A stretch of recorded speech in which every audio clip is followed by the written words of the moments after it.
நம்ம ஆவலுடன் எதிர்பார்த்த சிறப்பு விருந்தினருடைய பங்களிப்பு நேரம். இப்போது சார் பேர் வந்து ஆனந்த்.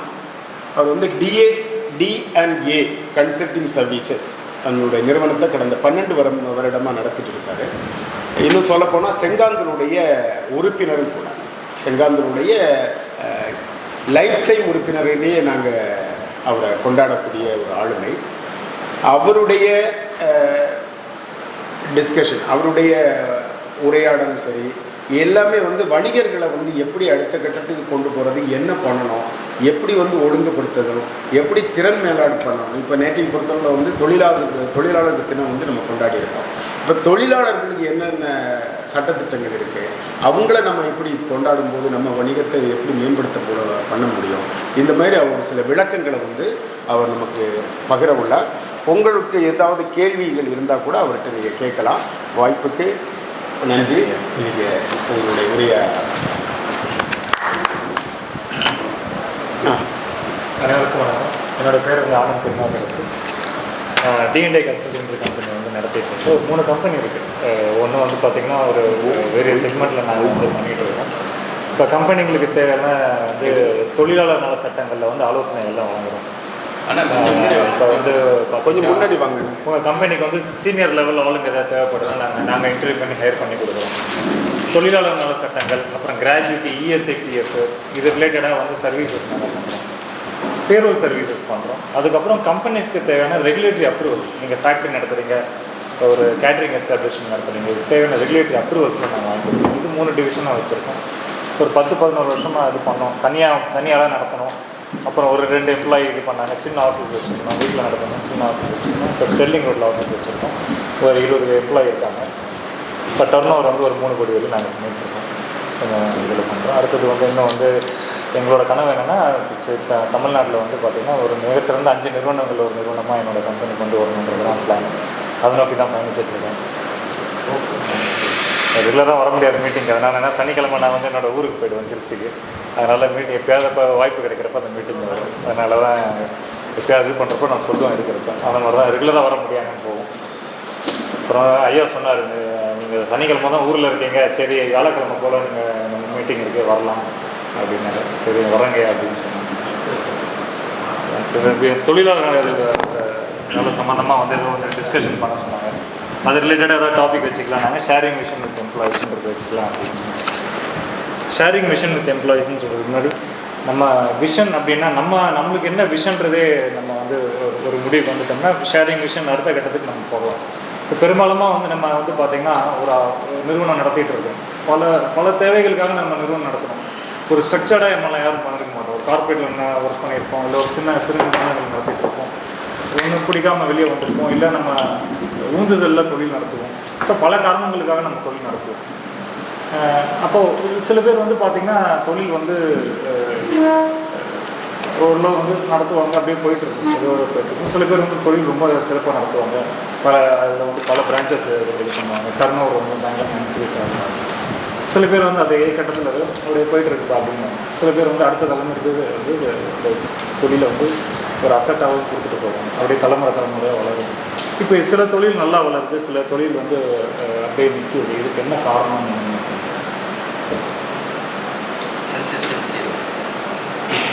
இதுக்கு ஒரு பொருள் நம்ம மேற்கோள் காட்டணும்னு நினைக்கிறேன். வெள்ளத்தனையை வளர்ந்துட்டோம், மாந்திருக்கம் உள்ளத்தனையை உயர்வு. நீர்ப்பூக்கள் இருக்கு, நீர்ப்பூக்களோட அந்த பூக்களோட வளர்ச்சியும் அந்த நீட்டமும் அந்த நீரோட அளவை பொறுத்து இருக்குது. அதான் நம்மளோட வளர்ச்சி வந்து பார்த்திங்கன்னா நம்மளோட எண்ணங்களை பொறுத்து இருக்குது. வெள்ளத்தனையை மலர் நீட்டம், மாந்தர்த்தம் உள்ளத்துணையை உயர்வு.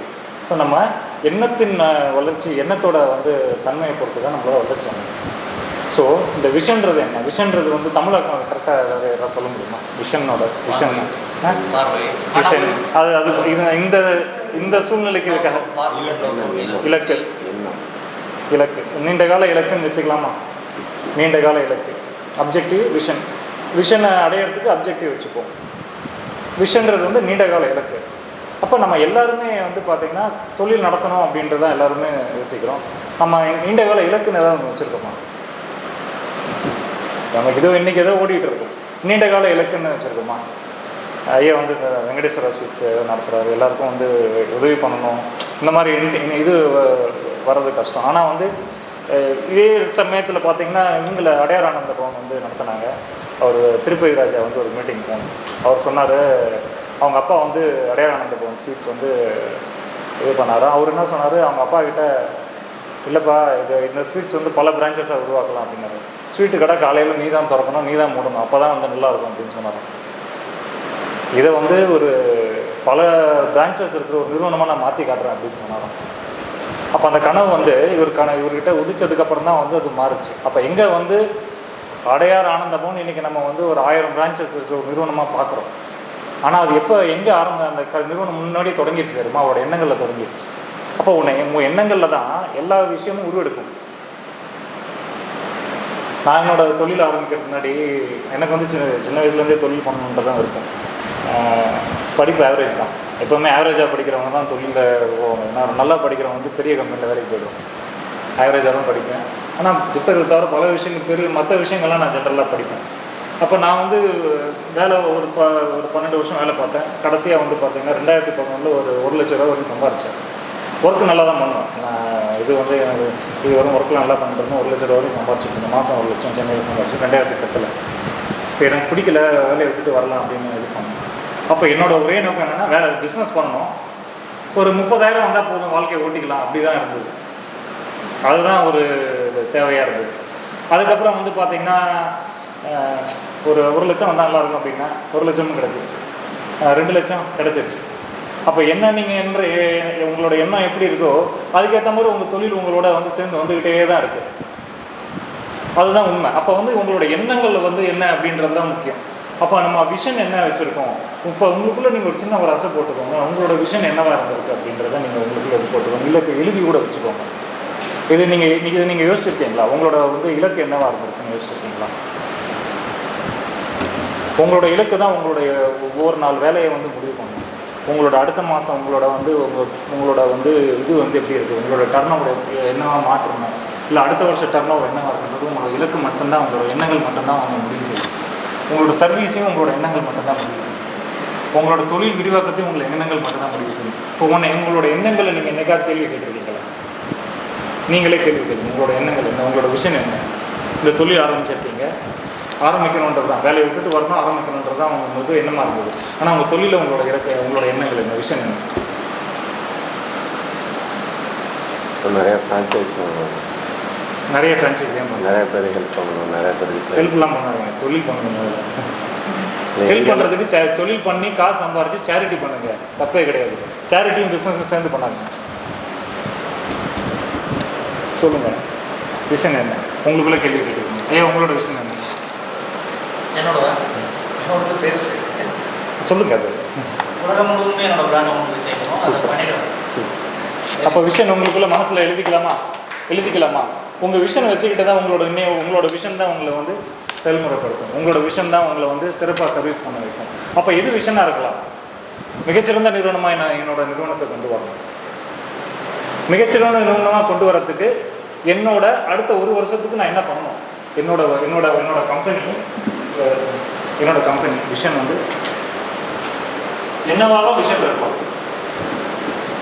ஒரு கம்பெனிக்கு என்னவாக விஷனாக இருக்கும்?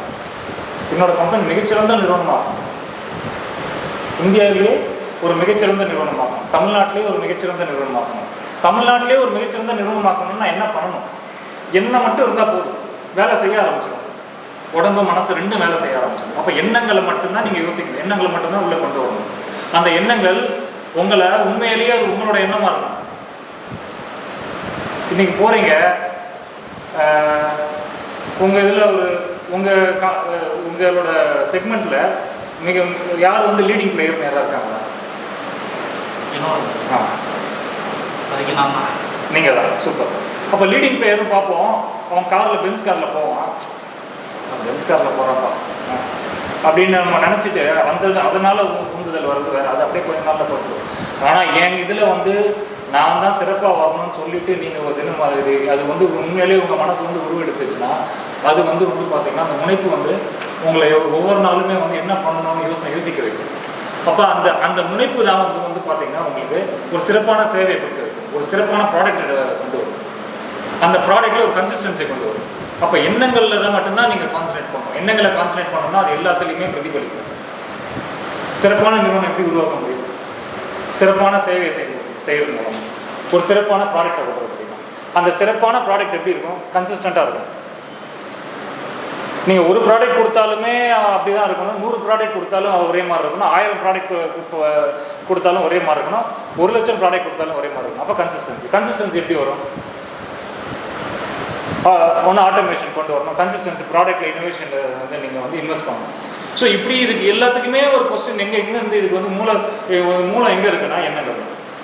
ஸோ நீங்கள் எண்ணங்களில் வந்து நீங்கள் உங்களுக்கு வந்து ஒரு எண்ணங்களில் தெளிவாக இருந்தீங்கன்னா, இந்த விஷனில் கரெக்டாக இருந்தீங்கன்னா உங்கள் ஆர்கனைசேஷனை நீங்கள் அடுத்த கட்டத்துக்கு கொண்டு வரலாம். அப்போ ஒரு ஆர்கனைசேஷன் அப்படியே இருக்கணும் சரி, ஒரு ஆர்கனைசேஷன் பல கிளைகள் இருக்கிற ஒரு பெரிய நிறுவனமாக வந்து கட்டமைக்கிறதுலேயும் வந்து பார்த்திங்கன்னா எது வந்து முக்கியமான செயல்பாடு, எது வந்து முக்கியமான ஒரு காரணியாக இருக்குதுன்னு பார்த்தீங்கன்னா உங்களோட எண்ணங்கள் தான். ஸோ விஷனுக்கு தான் ஒரு முக்கியத்துவம் கொடுக்கணும். ஒரு ஆர்கனைசேஷன் எங்கே வந்து கட்டமைக்கப்படுது? உங்களோட எண்ணங்களில் தான். உங்கள் எண்ணங்கள் என்னன்றது மட்டும் கேள்வி கேட்டுக்கோங்க. எதுக்கு பிஸ்னஸ் ஆரம்பிச்சிங்க? வேலையிலேருந்து வெளியே வரணும், அது சரி, அது முதல் கட்டம். அடுத்த கட்டம் நிறுவனம், ஏதோ ஒரு நிறுவனம் நடத்தணுமா, ஒரு மிக சிறந்த நிறுவனம் நடத்தணுமா? மிக சிறந்த நிறுவனம் நடத்தணும், அதுதான் நம்மளுடைய எண்ணமாக இருக்கணும். மிக சிறந்த நிறுவனம். உங்களோட ப்ராடக்ட்டையும் உங்களோட சர்வீஸையும் காஸ்ட்டில் காம்பீட் பண்ணாதீங்க. கம்மியாக கொடுத்தா வருவான், அவன் நிற்க மாட்டான். உங்களோட பிஸ்னஸும் ரொம்ப நாள் நிற்காது. காஸ்ட்டில் கம்ப்ளீட் பண்ணுங்க, சர்வீஸில் கம்ப்ளீட் பண்ணுங்க, ப்ராடக்டில் கம்ப்ளீட் பண்ணுங்க. நம்பர் 1 யார்? அவன் ப்ராடக்டோட என் ப்ராடக்ட் தரமாக இருக்கும். அப்போ தான் நீங்கள் அவனுக்கு ஈக்குவலாக வர முடியும். யாருக்குமே காம்படிஷன் கிடையாது, நம்ம தான் காம்படிஷன். அதுதான் நம்மளோட எண்ணமாக இருக்கும். சரி, ஸோ விஷன்றது என்னன்றது இது ஒரு பெரிய டாபிக். விஷன் வந்து 1 மணி நேரம் கூட பேசலாம், இது எழுதலாம். இதுக்கு வந்து நம்ம வந்து ஒரு ஒர்க் ஷாப் மாதிரி கூட பண்ணலாம். சரி, விஷன்றது நீங்கள் முடிவு பண்ணிட்டீங்களா? அப்போ அதுக்கு அடுத்த கட்ட வளர்ச்சி வந்து உங்களுக்கு விஷன் தெரிஞ்சு போச்சு. உங்களோட பயணிக்கிறது யார்? உங்களோட ஸ்டாஃப். அப்போ ஒரு ஆர்கனைசேஷனில் போங்க, எந்த ஒரு கம்பெனிலையும் போங்க, அந்த கம்பெனி வளருமா இல்லையான்னு அப்படியே சொல்லிடலாம். ஸ்டாஃப்ஸை திருட்டு தானே பண்ணுவோம். ஸ்டாஃப்ஸ் வந்து ஒழுங்காக சர்வீஸ் பண்ண மாட்டோம், பணம் கொள்ளடிக்கிறதுல இருப்பான். அப்போ என்னென்னா ஓனருக்கு வந்து பணம் சம்பாதிக்கிறது தான் ஒரே நோக்கமாக இருக்கும். ஸ்டாஃப்ஸ் வந்து சூப்பராக சர்வீஸ் கொடுப்பான்.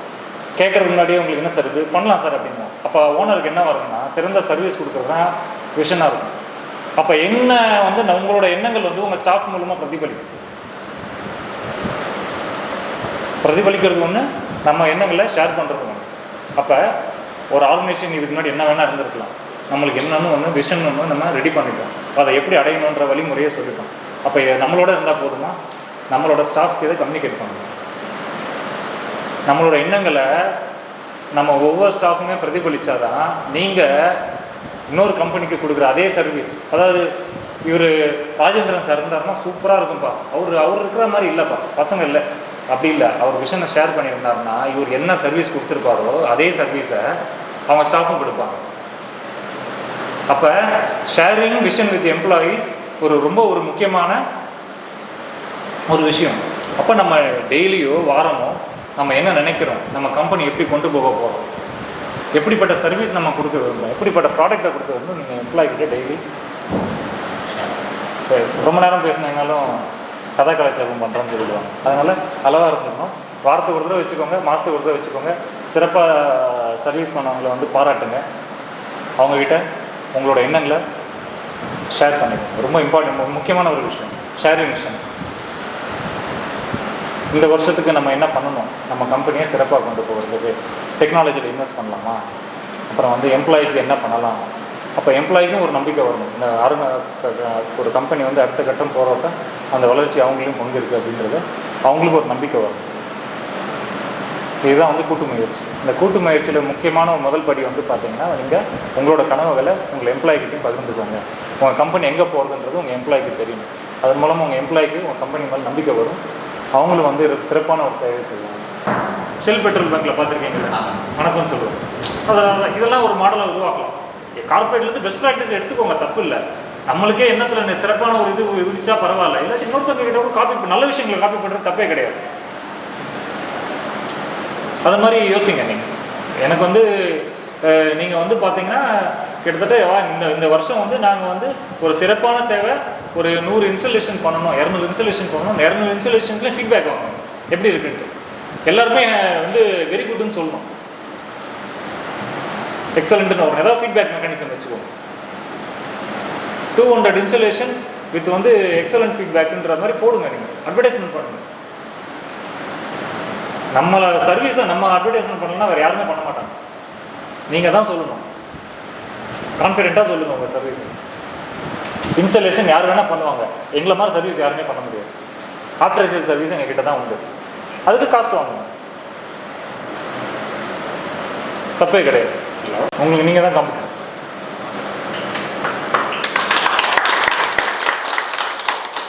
அவருடைய விளக்கம் உண்மையிலே ரொம்ப பயனுள்ளதாக இருந்திருக்கும். எல்லாரும் தொழில் முனைவர்களாக இருக்கிறாங்க. அவருடைய விஷன் ஆக்சுவலி எண்ணங்கள் மூலமாக தான் அடுத்தடுத்த கட்டத்துக்கு நம்ம போக முடியும். நம்மளுடைய தொழிலை விரிவுபடுத்தணும்னு ஆசைப்படக்கூடிய எண்ணங்கள் தான் நம்மளை வந்து முன்னேற்றத்துக்கும் நெக்ஸ்ட்டு வாய்ப்புகளை உருவாக்கணும்னு சொல்லக்கூடியதை மிக தெளிவாக நமக்கு சொன்னாங்க. உண்மையிலே பாராட்டுக்களும் வாழ்த்துக்களும். அவரை சிறப்பு செய்ய நம்ம சாமி அவர்களை